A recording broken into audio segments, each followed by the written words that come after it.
I never thought one ordinary night could change everything I believed about love and trust. My fiancée had always said her best friend, Mark, was like family to her. I accepted that without question. For 3 years we had been together, and for almost one of those, engaged. Our relationship seemed steady, secure, even, but I've since learned that stability can sometimes be an illusion, hiding cracks you choose not to see. It was a Friday night, a small get-together hosted by a friend. Music pulsed through the room, laughter echoed, and everything felt light. She arrived late, flashing that effortless smile that once made every worry fade. I watched her weave through the crowd until she reached Mark, lounging comfortably on the couch. She leaned in, whispered something, and his laughter filled the air. Then she sat on his lap, casually, as if it were the most natural thing in the world. My chest tightened. I didn't make a scene. I just stood still, my drink untouched, my mind racing. The voices around me grew distant, until all I could see was the two of them. Her hand brushed his arm, and their closeness spoke more truth than any words could. I waited for her to notice me, to meet my eyes, but she didn't. She didn't even look my way. In that moment, everything became painfully clear. There was no need for shouting, no dramatic confrontation. The truth stood on its own, quiet, sharp, undeniable. Every promise, every reassurance, every moment I believed in now fell hollow. I'd ignored the signs before, the sudden silences, the secretive smiles, the vague excuses. But seeing it unfold right in front of me left no room for denial. I thought about walking up to them, demanding an explanation, but the idea seemed pointless. Anger wouldn't restore respect, and accusations wouldn't heal betrayal.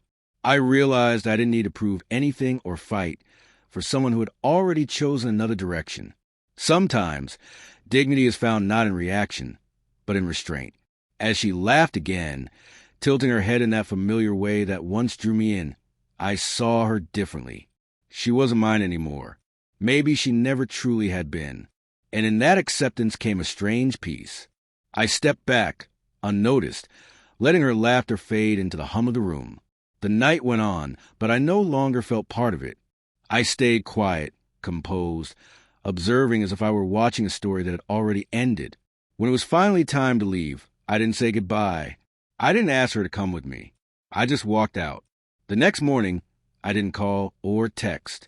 I let the silence do what words could not. She didn't reach out either, not immediately.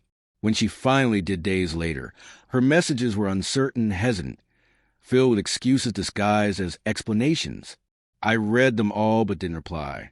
I saw her once more in the hallway of her apartment building. She smiled faintly, as though nothing had happened.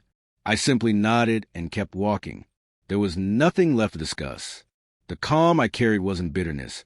It was clarity. I had finally understood the difference between love and self-respect, between loyalty and self-deception. Over time, her silence grew longer and mine grew stronger. I began focusing on my own life again, on rebuilding what had quietly crumbled inside me. The truth was painful, yes, but it was also liberating. I didn't need closure from her. I didn't need to hear why. I had already seen enough.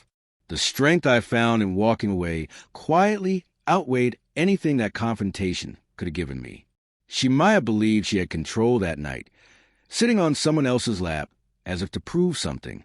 But real power wasn't in that moment. It was in mine. The decision not to fight, not to beg, not to break. Sometimes the most powerful act isn't holding on. It's knowing when to let go.